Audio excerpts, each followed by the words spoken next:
Zajebite. Easy. Kurva. OK, aby som povedal, no to nie je úplná strata času. Dokonca vám tu budem dneska hovoriť ako z pohľadu človeka, ktorý to naozaj trénoval 10 rokov, má za sebou 20 amatérských zápasov, 115 som vyhral na knockout a ďalších 5 na nejaké ukončenie, na nejakú submisiu. Trénoval som to každý deň 3 krát denne, naozaj venoval som mu strašne veľa času a áno, má to nejaké benefity a ja to vidím v tých tréningoch, ale zase je tu veľký problém, že to vlastne nepokrýva absolútne všetky tie veci, ktoré by tá sebaobrana pokrývať mala a aj v tých, ktoré by to pokrývať malo, tak zrazu aj to MMA začne vo veľa aspektoch zlyhávať. Hneď ako jedna z prvých častí budú tie rukavice ako také. To bude v skoro každom bojovom športe. To znamená, keď sa naozaj bavíme o tom, že tá sebaobrana je bez rukavíc, tak každý ten šport, ktoré tie rukavice má stále, tak proste bude zlyhávať. Či už je to v pozícii 1, kedy sa sústreďujete na to alebo spoliehate na to, že vás tie rukavice ochránia pred nejakým úderom, tak je to problém sám o sebe. Nie je to také hrozné ako v tom boxe, kde v tom boxe je naozaj tá rukavica obrovská a viete si kryť celú tvár, ale zase väčšinu vášho času bude strávená v tých boxerských rukavicách a už keď nie, tak aspoň v MMA rukavicách, ktoré sú ale oveľa väčšie a zase tam človek viac môže spoliehať na to, že tie rany vykryje tou rukavicou a o to viac ešte si tú ruku nezlomí. A už teraz je to vidno v tých UFC zápasoch, ako si tí zápasníci fakt často lámu ruky. Teraz sa to stáva veľmi často. A to si zoberte, že v tých zápasoch majú zatejpované ruky, vedia tie rany dávať, lebo to trénujú posledných 20 rokov a ešte k tomu aj majú rukavice. A tak či tak sa tie ruky proste lámu. Takže na tej ulici, kde tie rukavice nebudú, sa tá ruka zlomí strašne ľahko, o to viac, keď trafíte proste niekde nejaké čelo a tá ruka bude zlomená a vy už sa veľmi efektívne potom braniť nebudete vedieť v tej druhej, tretej fázi toho boja. Ako ďalšia vec bude zbrane. Ja viem, toto už ste počuli strašne veľakrát, môžeš vedieť MMA, ale ja mám predsa pri sebe nôž. No ono to je vlastne z veľkej časti pravda. Ani neviete, koľkokrát nám tu prídu na modelové situácie rôzni zápasníci, či to je z BJJ, MMA, z boxu a proste tie modelové situácie na ten nôž nevyrieši nikto.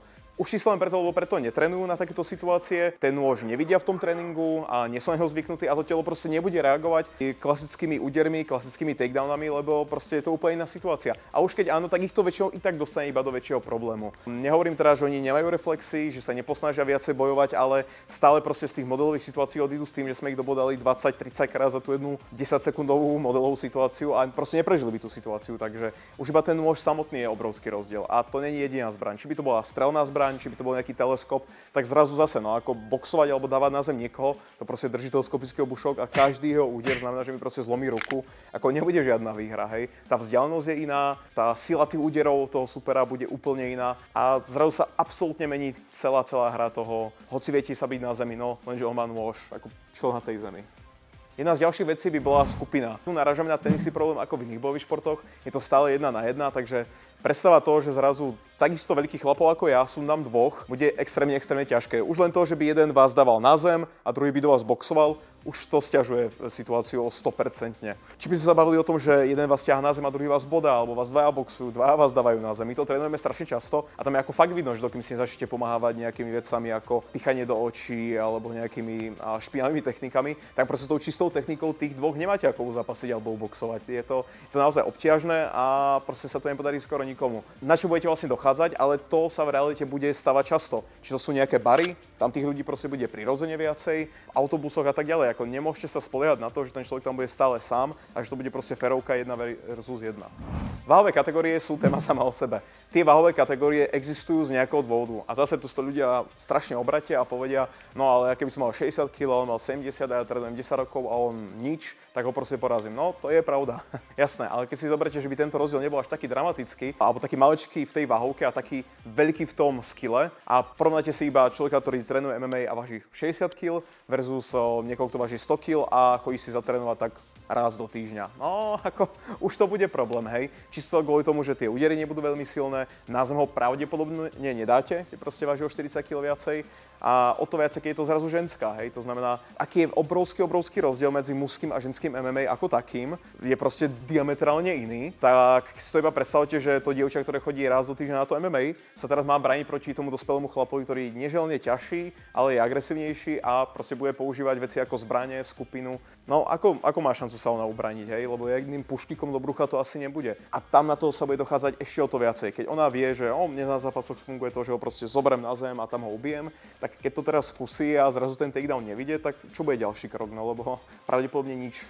A toto je zase jedna z vecí, ktoré strašne často vidno na tréningoch. My keď tu trénujeme a príde tu fakt ženská, ale dokonca aj chlapí, ktorí naozaj fakt dlho trénujú tie bojové športy a fakt vedia na tej zemi proste uzapasiť každého, tak zrazu keď tam fakt sa zotrie ten veľký váhový rozdiel a už nie je to vyrovnaná hra, že ja vážim 70 a on 70, tak tam zrazu aj oni majú fakt obrovské problémy.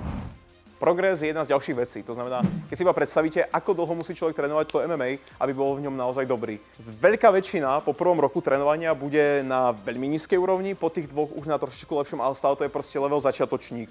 Tie MMA hviezdy trénujú 20 rokov, tí lepší 15 a tí, ktorí už, tak už môžu byť profesionálne nejakých 10, hej, takže naozaj sa bavíme o ľuďoch, ktorí začali trénovať od 6 a teraz majú 25, tak sú naozaj v tom dobrí. To je síce pravda, ale zase ako keď sa predstavíme bežného človeka, ktorý má čas chodiť trénovať tak raz, dvakrát do týždňa maximálne na nejaké hodinku a pol až dve, tak ako proste to MMA nepochytí skoro nikdy. No, proste je to strašne málo času na ten trénink. V boxe to takto bude platiť, v jiu-jitsu to takto bude platiť a v tom MMA ešte o to viacej, lebo tam tých disciplín máte čo najviac. To znamená, on musí vedieť aj boxovať, aj sa byť na zemi, takže keď tie tréningy budú z 30% box, z 30% kopanie, z 30% na zemi, tak strašne maličko času stráví v tých disciplínach a preto ani v žiadnej nebude nejaký extra dobrý. O to viacej, keď proste nemá čas trénovať to každý deň 3-krát do dňa, ale ten čas má obmedzený. No, asi to nebude nič moc. Sami to viete, každý máte väčšinou v gyme toho tatka, ktorý si chodí raz za týždeň zasparovať a vidíte, že proste tam ten progres úplne ako není ono.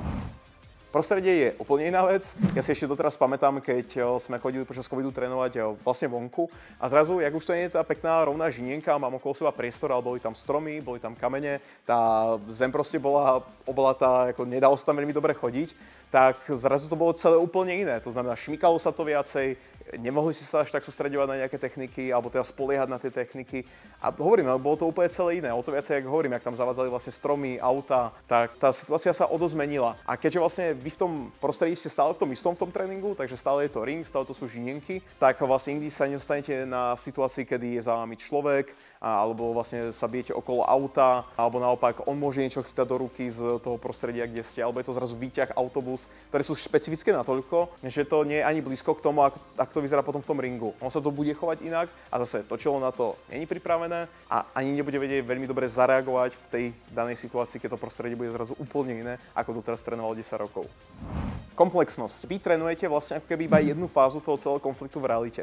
To znamená, vy trénujete ten boj, ktorý je dôležitý, ale zase o čo viacej by bol dôležitý ten predkonfliktná fáza, kedy viete, čo mu máte povedať, aby sa ukľudnil, ako z tej situácie výjsť, alebo už iba celkovo, ako sa od tých prvých momentov stavať do pozície vlastne tej obeti, čo sa týka svedkov a viete zaujať správny postoj, aby to vyzeralo hneď na kamere, že aha, on sa asi chcel tomu boju vyhnúť, bránil sa, nechcel zaútočiť. To bude všetko dôležité, lebo to potom bude hrať na tú postkonfliktnú fázu a to budú nejaké právne dôsledky, to bude nejaká prvá pomoc. To znamená, super, vy ste ho síce vypli a teraz on spadol, udrel si hlavu a ja vlastne mu neviem podať prvú pomoc. Alebo to je, vy ste ako bojovník super, vy ste vyhrali ten súboj, bránili ste niekoho, no a ten, koho ste bránili, tam proste dostal 5 bodných rán a teraz vlastne ja pri sebe nemám ani vybavenie a ani vlastne neviem, ako mu mám pomôcť. Takže na toto nebudete pripravení, ako som povedal, veci typu, čo poviem polícii, čo poviem na súde, alebo ako som sa choval v tej situácii, aby som si nešiel sadnúť za tú sebaobranu. Bude všetko dôležité, ale zase sú to veci, ktoré absolútne tí ľudia netrénujú. O to viacej, keď zrazu tu prídu nejakí boxeri, ktorí trénujú 10 rokov a iba to, že na nich zrazu začnete strašne kričať v tej modelovke, tak iba kvôli tomu vlastne zrazu zatuhnú a zabudnú na ten svoj tréning. To sa stáva tiež strašne často. A jedna z najväčších vecí budú pravidlá. Pravidlá sú tu asi jeden z najväčších rozdielov, ktoré som ja hneď pocítil, keď som do Soruda prišiel.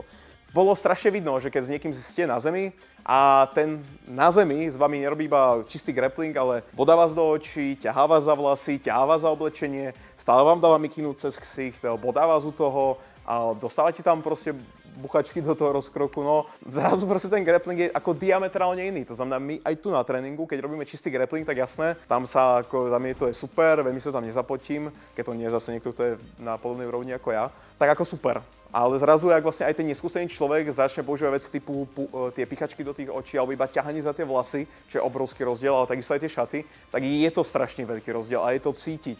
V tom kimone, alebo nie kimone, skôr v tom rašgarde, vás vlastne ten človek nemá veľmi za čo chytať a je to aj proti pravidlám, ale vlastne v tých tréningoch je to presne to, čo ten druhý bude väčšinou robiť. Takže ako grapplovať viem, ale zrazu keď mám pretiahnutú mikinu cez ksicht a nevidím ani kde som, tak ten grappling je proste oveľa iný.